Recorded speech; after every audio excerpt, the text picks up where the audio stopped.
더스틴 말로리는 크레스트우드 고등학교의 복잡한 복도를 힘겹게 걸어갔다. 달아빠진 그의 신발은 매끄러운 타일 바닥에 울려 퍼졌다. 겨우 15살인 그는 키가 163cm도 차에 되지 않았고 앙상한 나뭇가지처럼 보였다.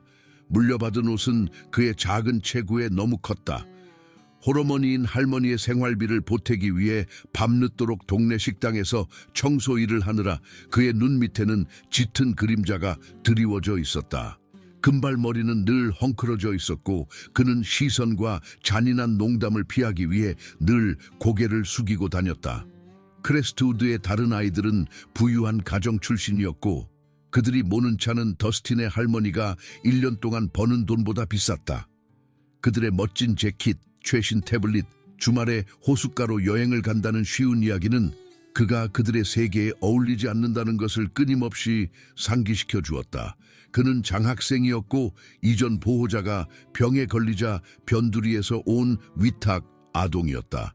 더스틴은 시끄러운 10대들 사이에서 사라지려고 애쓰며 낡은 책가방을 더욱 꽉 쥐었다.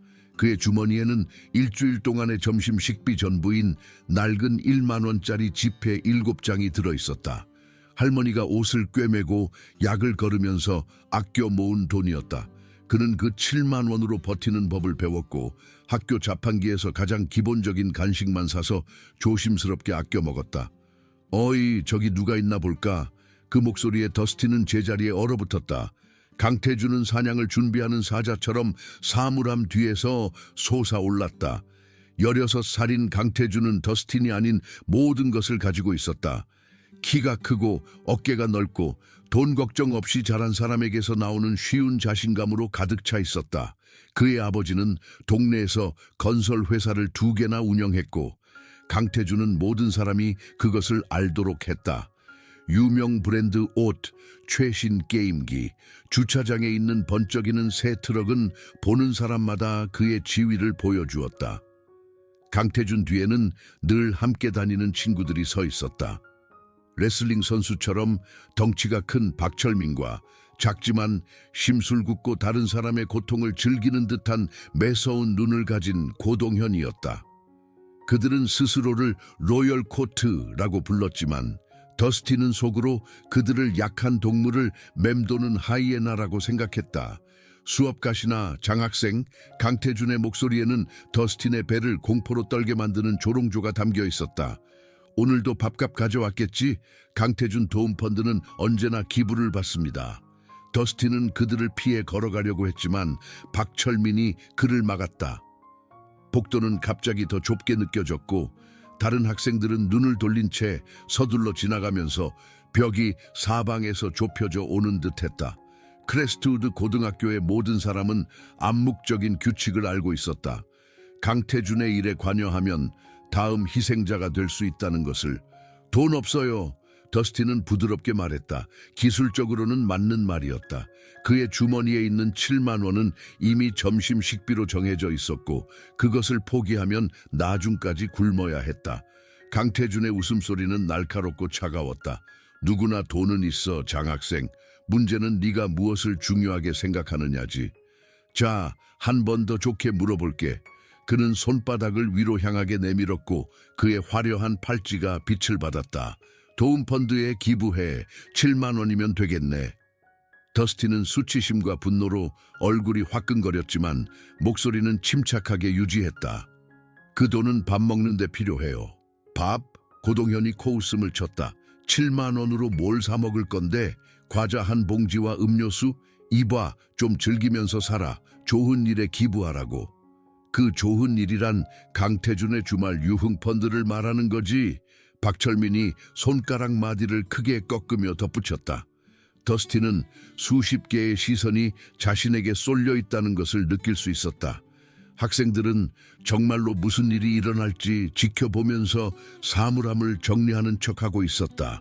휴대폰은 이미 꺼내져 다음 장면을 녹화할 준비가 되어 있었다.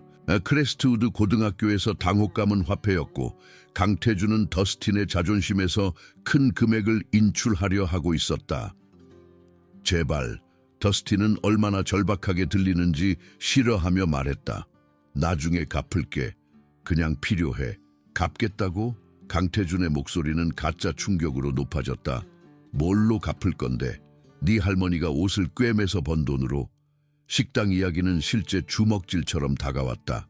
더스틴은 실제로 몇몇 동네 식당에서 청소부로 일하며 최저임금보다 약간 높은 돈을 받고 바닥을 닦고 접시를 씻고 있었다. 그것은 정직한 일이었고 가치 있는 일이었지만 강태준은 그것을 나쁘고 수치스럽게 들리게 만들었다. 할머니에 대해 말하지 마. 더스틴은 부드럽게 말했고 그의 손은 옆구리에서 주먹을 꽉 쥐었다. 강태준은 더 가까이 다가왔고 더스틴은 그의 강한 향수 냄새를 맡을 수 있었고 그의 눈에서 잔인한 기쁨을 볼 수 있을 정도로 가까웠다. 오, 신경을 건드렸나? 할머니가 여기 와서 내 옷을 꿰매주면서 널 변호라도 해줄까? 더스틴의 가슴 속에서 무언가가 뚝 끊어졌다. 수년간의 훈련과 습관을 막아왔던 조심스럽게 유지된 장벽이었다. 잠시 동안 그의 몸은 생각 없이 싸움 자세로 바뀌었다. 무게는 발 앞꿈치에 실리고 손은 느슨하고 준비되어 있고 턱은 약간 당겨져 있었다. 그것은 잊혀진 꿈처럼 느껴지는 삶에서 창고에서 수없이 보낸 시간에서 나온 근육 기억이었다. 그러나 현실이 들이닥쳤다. 이곳은 그의 삼촌이 7살 때부터 그를 훈련시킨 철권 무술 도장이 아니었다. 이곳은 전직 가라테 챔피언이었던 이민호가 그의 조카에게 모든 동작, 모든 방어, 집중과 통제에 대한 힘들게 얻은 교훈을 가르쳐준 곳이 아니었다. 그의 삼촌이 다른 동네로 이사했을 때 그 세계는 5년 전에 사라졌다. 삼촌이 떠난 후 모든 것이 바뀌었다. 임대료를 낼 수 없게 되자 도장은 문을 닫았다. 그의 할머니는 찾을 수 있는 모든 일을 했다. 그리고 더스틴은 자신과 삼촌의 기억에 대한 약속을 했다. 그는 도장 밖에서는 결코 자신의 기술을 사용하지 않을 것이라고. 폭력은 그런 식으로 그의 삼촌을 빼앗아갔고 그는 그것이 자신을 파괴하도록 내버려 두지 않을 것이었다. 더스틴은 자신을 진정시키고 폭력의 벼랑에서 물러서도록 강요했다.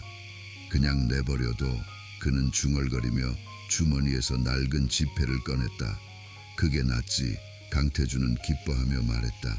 더스틴의 손가락이 돈을 움켜쥐는 것을 지켜보면서 얼마나 쉬워. 왜 매번 이렇게 해야 해? 매번 그것이 문제였다. 강태준이 그의 점심값을 요구한 것은 이번이 처음이 아니었고 마지막도 아닐 것이다. 그것은 작게 시작되었다. 여기 1,000원, 저기 500원, 항상 일종의 농담이나 무해한 관습이라는 변명과 함께.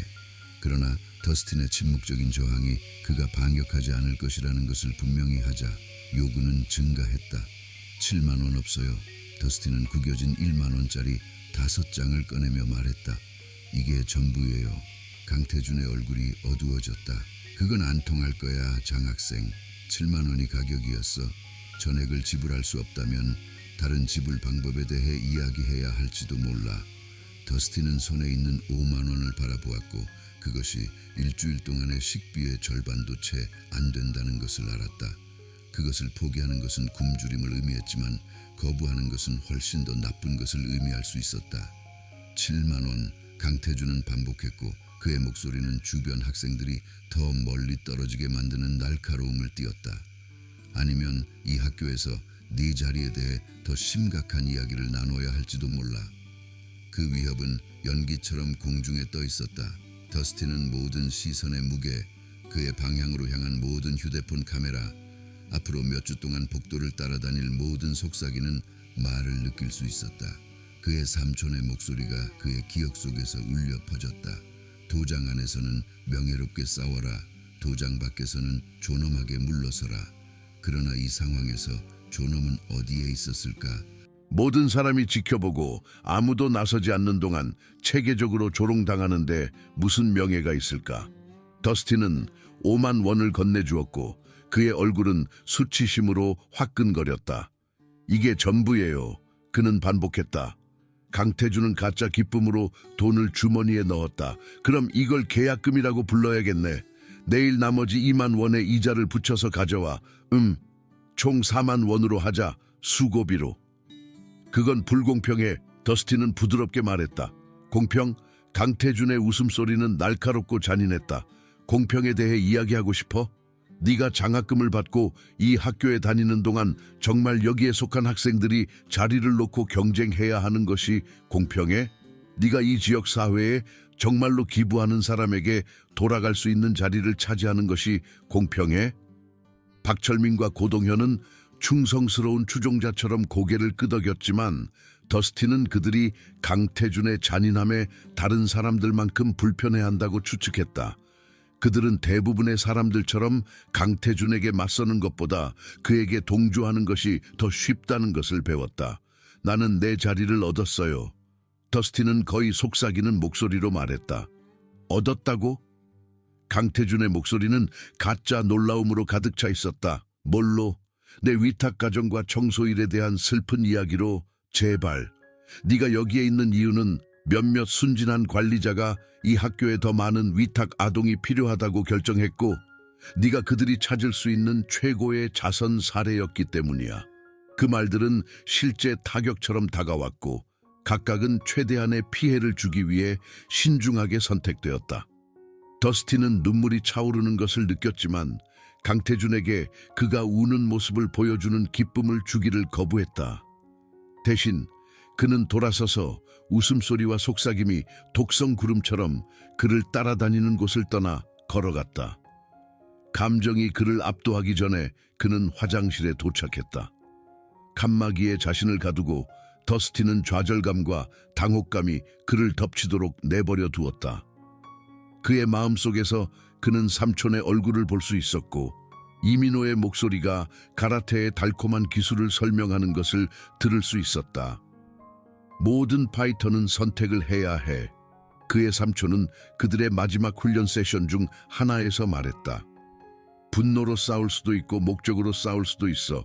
분노는 널 서투르게 만들고 어리석게 만들어. 목적은 널 정확하게 만들고 강하게 만들어.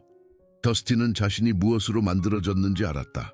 그는 허가된 경기에서 그에게 모든 것을 가지고 달려드는 파이터를 상대로 수십 번 증명했다. 그러나 그 싸움에는 규칙, 심판, 안전장비가 있었다. 패배 속에서도 명예와 존경이 있었다. 강태준이 하고 있는 것은 싸움이 아니었다. 그것은 침묵과 공포 외에는 아무것도 남지 않을 때까지 그를 조각조각 무너뜨리려는 잔인한 시스템이었다. 그리고 최악의 부분은 더스틴이 자신을 방어하지 않으려는 것이 상황을 악화시키고 있다는 것이었다. 결정적인 순간은 11월 어느 수요일 아침에 찾아왔다. 더스틴이 학교에 도착했을 때 그의 사물함은 다시 망가져 있었지만 이번에는 피해가 더 심각했다. 누군가 자물쇠를 부수고 복도 바닥에 내용물을 쏟아놓았다. 그의 교과서는 흩어져 찢어져 있었고 그의 공책은 소다처럼 냄새가 나는 액체로 젖어 있었고 그의 삼촌의 유일한 사진인 그가 사물함 문 안쪽에 테이프로 붙여놓은 사진은 구겨지고 짓밟혀 있었다. 학생들은 그 엉망진창을 지나갔고 일부는 웃고 다른 일부는 불편해 보였지만 돕기를 꺼렸다. 더스틴은 손을 떨면서 손상된 사진을 조심스럽게 펴면서 복대 무릎을 꿇고 가능한 한 많은 것을 구하려고 애썼다. 어이쿠, 강태준의 목소리가 그의 뒤에서 들려왔다. 누군가 사물함에 문제가 있었나 보네. 안 됐네. 더스틴은 돌아보지 않았다. 그는 후회할 일을 하지 않고는 강태준의 능글맞은 얼굴을 볼 수 없다는 것을 알았다. 대신 그는 턱을 너무 꽉 다물어 아플 정도로 꽉 쥔 채 망가진 소지품을 계속 모았다. 있잖아. 강태준은 계속해서 익숙한 조롱조로 말했다.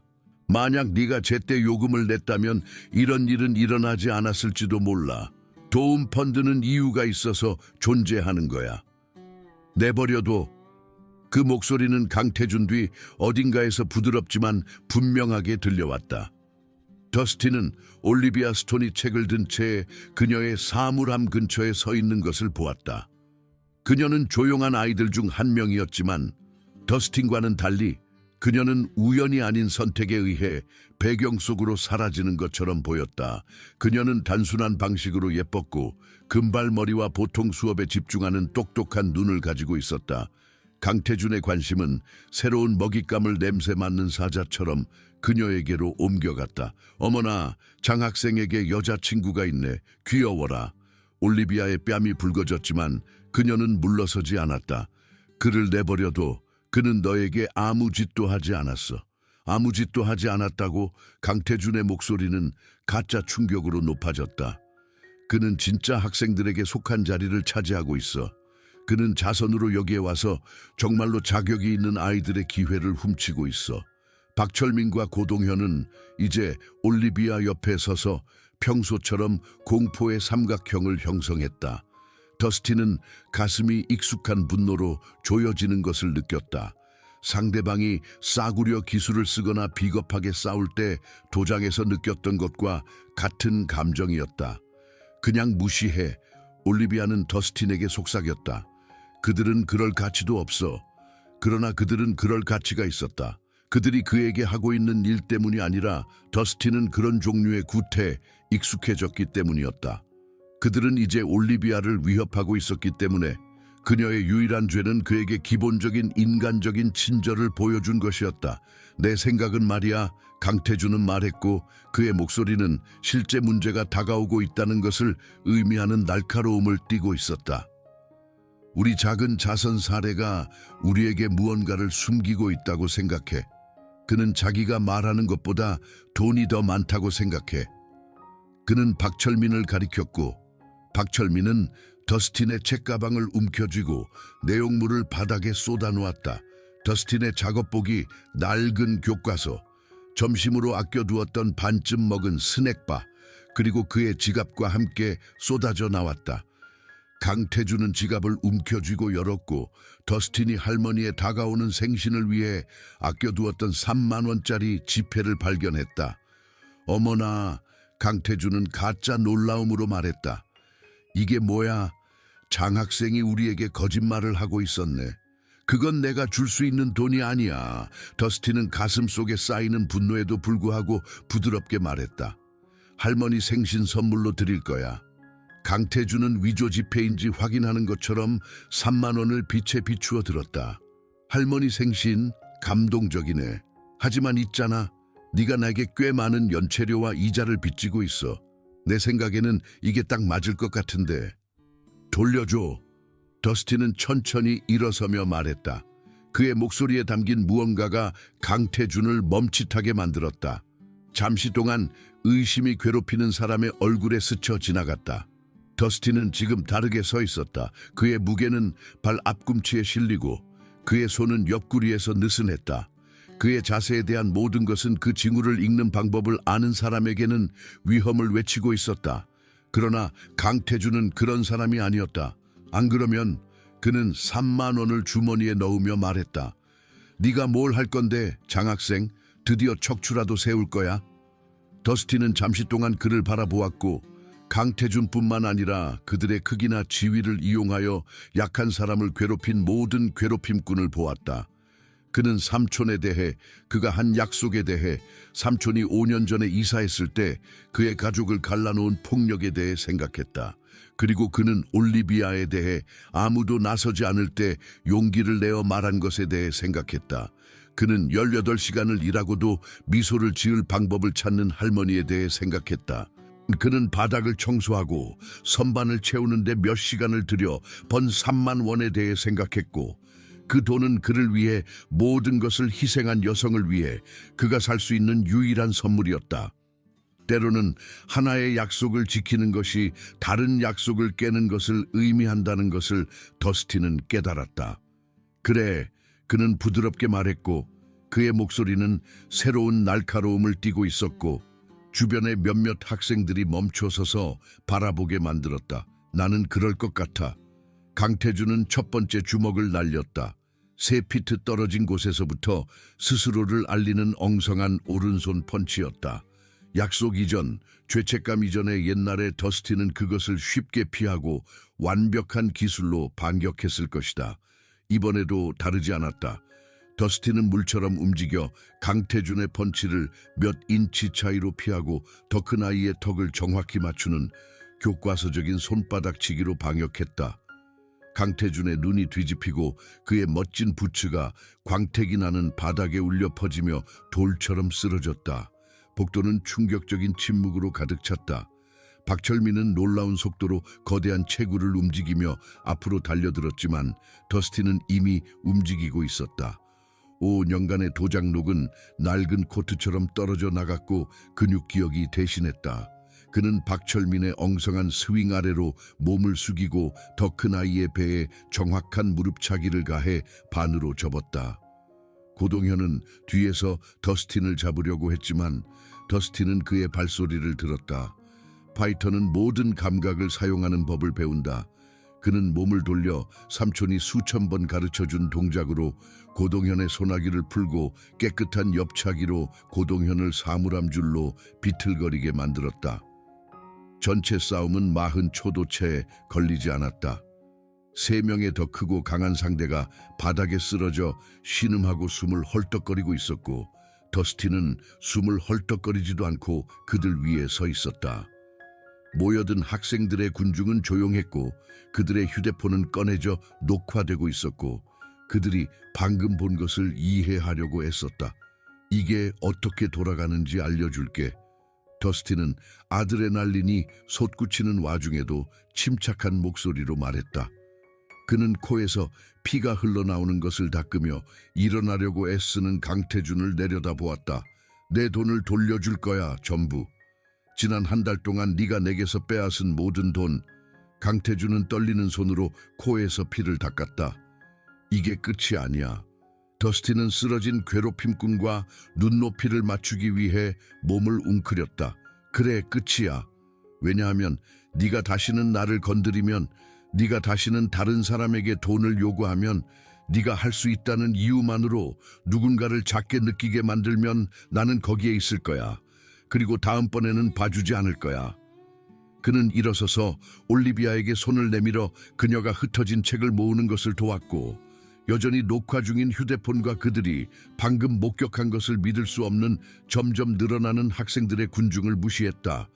조용한 장학생, 쉬운 표적, 자선 사례는 완벽한 기술로 3명의 더 큰 상대를 쓰러뜨렸다.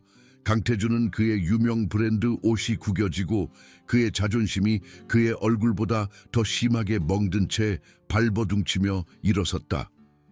이게 널 강하게 만든다고 생각해? 이게 모든 것을 바꾼다고 생각해? 더스틴은 그를 향해 몸을 돌렸고 몇 달 만에 처음으로 그의 목소리는 진정한 권위를 담고 있었다. 나는 모든 것을 바꾼다고 생각해. 문제는 네가 그것을 알아낼 만큼 똑똑한지 여부지. 톰슨 교장 선생님은 소음과 이미 학교 전체에 퍼지고 있는 소셜미디어 게시물의 홍수에 불려 와 몇 분 안에 도착했다. 더스틴은 정학, 퇴학, 심지어 법적 고발까지 예상했다. 대신 그는 교장 선생님의 사무실에 앉아 강태준의 괴롭힘 시스템에 대한 학생들의 증언을 듣고 있었다. 이 사건은 우리 교직원들이 제대로 처리하지 못한 지속적인 괴롭힘의 결과인 것 같습니다. 톰슨 교장 선생님은 그의 책상에 쌓인 증언을 주의 깊게 살펴보며 조심스럽게 말했다. 그는 존경심일지도 모르는 무언가를 담아 더스틴을 바라보았다. 공식적으로 싸움을 허용할 수는 없지만 때로는 사람들이 합리적인 한계를 넘어 밀어붙여진다는 것을 이해합니다. 붕대를 감은 코와 심하게 멍든 자존심을 가진 강태준은 그의 부모님과 함께 구석에 앉아 있었다. 학교 스포츠 프로그램에 많은 기부를 한 것으로 알려진 그의 아버지는 수치심으로 얼굴이 붉어졌다. 그의 어머니는 마치 그녀의 아들이 그의 절반 크기의 사람에게 패배했다는 것을 믿을 수 없다는 듯 걱정스러운 시선을 더스틴에게 던졌다. 관련된 모든 사람에게 처벌이 있을 것입니다. 교장 선생님은 계속했다. 그러나 사건과 우리가 받은 증언을 고려할 때 퇴학보다는 교내 정학이 옳다고 생각합니다. 더스틴은 처벌을 받아들이며 고개를 끄덕였다. 일어날 수 있었던 일을 고려하면 공정했고 심지어 쉬웠다. 그러나 더 중요한 것은 그것이 학교의 다른 모든 괴롭힘꾼에게 메시지를 보냈다는 것이다. 행동에는 결과가 있고 때로는 조용한 아이들이 보이는 것만큼 무력하지 않다는 것을. 싸움 영상은 몇 시간 안에 입소문이 났고 크레스트우드 고등학교의 벽을 훨씬 넘어 퍼져나갔다. 이전에 더스틴에게 말을 걸지 않았던 학생들이 복도에서 그에게 다가와 일부는 축하를 하고 다른 일부는 괴롭힘을 당한 자신의 이야기를 공유했다. 이전에 그를 무시했던 선생님들은 수업 토론에 그를 포함시키기 시작했고 새로운 존경심으로 그를 대했다. 그러나 가장 큰 변화는 더스틴 자신에게 있었다. 그는 이제 더 똑바로 걸었고 더 자신감 있게 말했고 더 이상 사라져야 할 필요성을 느끼지 않았다.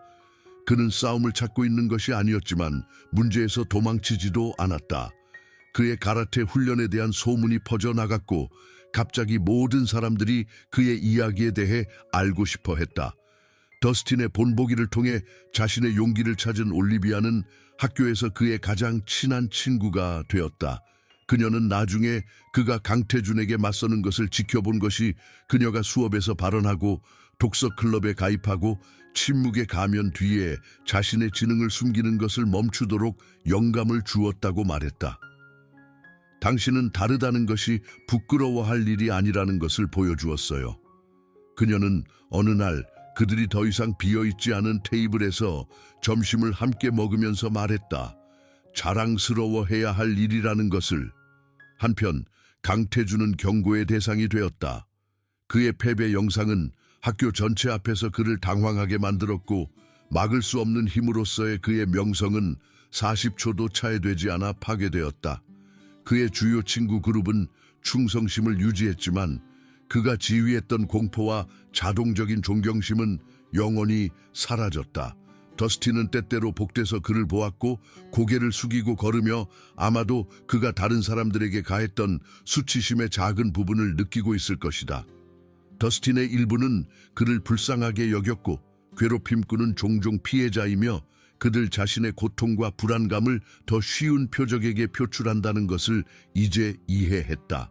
그러나 대부분 더스틴은 정의가 실현되었다는 것을 기뻐했다. 그는 말로든 정신으로든 삼촌과의 약속을 지켰고 폭력을 최후의 선택으로만 자신과 자신을 보호할 수 없는 사람을 보호하기 위해서만 사용했다. 그리고 그는 자기 방어에서 공격으로 넘어가지 않고 통제와 기술로 그것을 사용했다. 그 사건은 더스틴과 강태준 사이의 상황뿐만 아니라 더 많은 것을 바꾸었다. 그것은 학교 전체의 파장을 일으켜 다른 피해자들이 발언하도록 돕고 괴롭힘꾼들이 약해 보이는 사람을 표적으로 삼기 전에 다시 생각하게 만들었다. 선생님들은 교실에서 사회적 상황에 더 많은 관심을 기울였다. 학생들은 괴롭힘이 일어나는 것을 보면 더 적극적으로 개입할 가능성이 높아졌다. 가장 중요한 것은 더스틴이 강함이 주먹을 날리거나 맞는 능력에 관한 것만이 아니라는 것을 배웠다는 것이다. 진정한 강함은 무서운 상황에서도 옳은 것을 옹호하는 것에 관한 것이다. 그것은 자신을 보호할 수 없는 사람들을 보호하는 것에 관한 것이다. 그것은 공포가 당신의 행동을 통제하거나 당신의 성격을 결정하도록 거부하는 것에 관한 것이다. 더스틴은 이제 크레스트우드 고등학교의 복도를 걸으면서 자신이 누구인지 무엇을 할 수 있는지 정확히 아는 사람의 조용한 확신을 가지고 자신을 대했다. 그는 물려받은 옷을 자랑스럽게 입고 부끄러움 없이 소박한 점심을 먹고 다른 누구 못지않게 자신이 그곳에 속한다는 것을 알고 매일을 맞이했다. 한때 쉬운 표적으로 여겨졌던 장학생은 훨씬 더 중요한 존재가 되었다. 강함은 다양한 형태로 나타나고 때로는 가장 조용한 목소리가 마침내 말하기로 결심할 때 가장 큰 발언을 한다는 것을 상기시키는 존재가 되었다.